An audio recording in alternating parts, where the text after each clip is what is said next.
Welcome to my advanced guide for both Centaur renders. Yes, they had a bit of a nerf, but it was deserved, because they were that awesome. How are they now? Still awesome.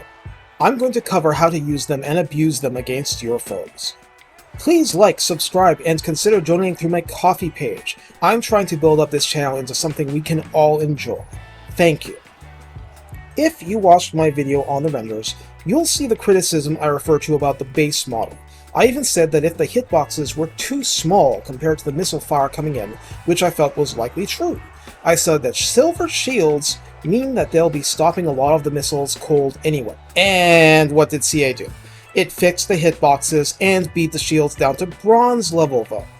That's fair. That means that the base model is very decent at charging missiles after all. Scaly skin still wipes out 25% of the ones that do hit, but it's not the free ride people thought they had before. You still want the other ones for heavy melee work if at all possible, mainly because the other key nerf was a slight lowering of melee attack. So, the bonus versus large and bonus versus infantry matter more than ever. These units hit hard and are armor piercing, like black orcs with 4 legs. And less armor. So any kind of buff for them or debuff for the enemy really starts to matter. This is your starting point. How much better does it get? One key thing to get out of the way is that these units do not have flaming attacks or magical attacks by default. If you feel that's to your advantage, drop a flaming sword of ruin on them and watch the carnage. It's situational, but that situation does come up. Tech tree help can be significantly helpful in campaign. Living Metal slaps 15% armor on your fairly squishy units. Plus 5 melee defense has a stat that was not nerfed, and makes them tankier even against armor-piercing opponents.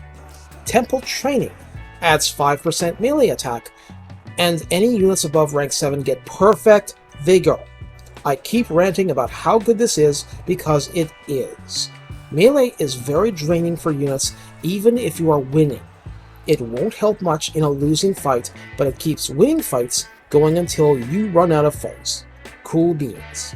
Building for renders as a lord gets interesting because in the first part of the red line, renders are alone. Maxed out, you get plus 12% weapon strength and plus 9 charge bonus. Base charge bonus is 40 for the base model, 46 for great weapons, 52 for dual axes. Keep this vaguely in mind.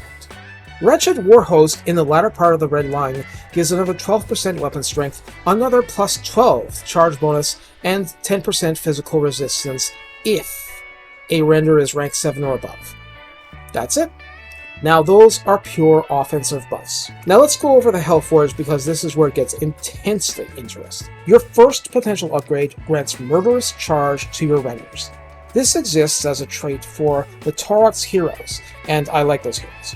They're simple and strong. Murderous Charge means 50% more mass, 40% more charge bonus, 30% charge speed, and 20% more acceleration. And by the way, this is where I realized my first set of videos had to stop and skip the Hellforge stuff before it got too deep. It gets wordy, but that's okay. What I'm saying is that a charging bull centaur with this ability charges faster, harder, and makes more impact when it hits. That's important because all cavalry quote-unquote hit harder with their mass than they used to, a long overdue correction. You should be charging bull centaurs into every fight, so this is a straight up buff, except against something with charge reflection. That would hurt, okay? Soundproofed armor gives you vanguard deployment. There is no way to get stock for bull centaurs. Unless you're hiding them in a convenient patch of forest, vanguard deployment is for pure offense. It's the same for skullcrackers. I've said before that they seem meant to go together. Seeker Demons give your renders the Devastating Flanker trait and double their charge bonus. So yeah, the red line buffs add hard numbers to your charge bonus, but Devastating Flanker doubles that bonus when you hit from the sides and back. Dual Axes variant with 52 base, plus 9 from the basic red line, plus 12 from rank 7 benefits is 73. Times 2, that means 146 charge bonus on top of 24% increased weapon damage. CA could have stopped there, and this would still be an insanely good line of units if you managed to flank with it. The upgrade to add the Hellforged attribute literally only adds the Hellforged attribute. It allows your renders to be healed by the Demon Smith's Reforge ability. I'm sorry, I can't see this as justified under any circumstances. You're likely to lose models in heavy combat, and those won't come back. If you have Reforged, you are highly likely to have better targets to use it on. I'm not saying it isn't useful, I'm just saying it's probably useful in too few circumstances. If it was on your flying monsters, that'll be a different story. Blood Greed is an option for you later and is also a Taurus trait. Your Renders will be permanently immune to psychology, which they aren't otherwise. As they kill units, they will go berserk in a sense, gradually gaining up to 20% armor-piercing damage, up to 15% charge bonus, and up to plus 16 melee attack. And remember, Renders are heavily tilted toward armor-piercing, they can have ridiculous charge bonus levels, and got nerfed in melee attack, so they can use that help. Your foes will need to pray to their gods if your units also have perfect vigor while they're doing their slaughtering. Wait, what's this? What's this? Strength from flesh gives them regeneration while in melee combat, where you want Renders to be? It's inherent from the name. It's sustain on a relatively squishy unit, and that is just incredible. Visage of Fear means that they cause fear in addition to going choppity-chop on the foes. Is it overkill? Now, in a balanced army, yes. You have abundant sources of fear and terror, and I'm not saying it hurts, but you probably can get fear from other stuff, let alone terror. Probably. Your last option is a Barrier Demon to provide 800 barrier hit points onto your units. This is unlocked last, which is interesting. There's so much good stuff that's so evil to your foes that it is genuinely hard to choose. Vanguard deployment isn't something you should sell out to unless you're doing it with entire armies. Past that, you should address your largest problems. If you feel your centaurs are lasting in battle, but aren't killing enough, Blood Greed is a key feature, followed by Murderous Charge and Devastating Flanking. If you feel they're too squishy, barrier hit points plus melee regeneration will help a lot, with Blood Greed helping them sustain, or Murderous Charge to get them into melee that much faster. There's room to mix and match and choose your own flavors, and then eventually you unlock the aptly named Total War, and select 5 upgrades, not 3.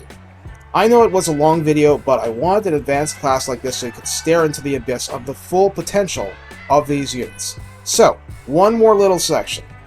Ideally, your centaurs are one component of a combined arms army. You need something to form an anvil, or at least an honorary anvil. Sometimes that will be your centaurs. Sometimes that will be a skullcracker or a Kadai destroyer. If they catch up, your Chaos Dwarf infantry will serve in that role. Flying monsters and lords can form blobs around them. Hobgoblin units can bait and pin enemies. Even orc and goblin laborers can take one for the team to give your Renders time to hit the sides and grip. Anything after that is a bonus. Lord abilities, spellcasting, even just sending a terror-producing source into the thick of things. Maybe you need to pull Renders out in order to clear a line of fire for fire glaives or artillery. Maybe then you need to send them back in to bog a couple of units down for measly hobgoblin wolf riders to hit them from the rear effectively. Bull Centaur Renders are flexible. That's partly because, even though they're not the fastest cavalry, they're a lot faster than your dwarf warriors. It may take some doing for you to feel that they are powerful, precisely because other forces have beefy monstrous units as well.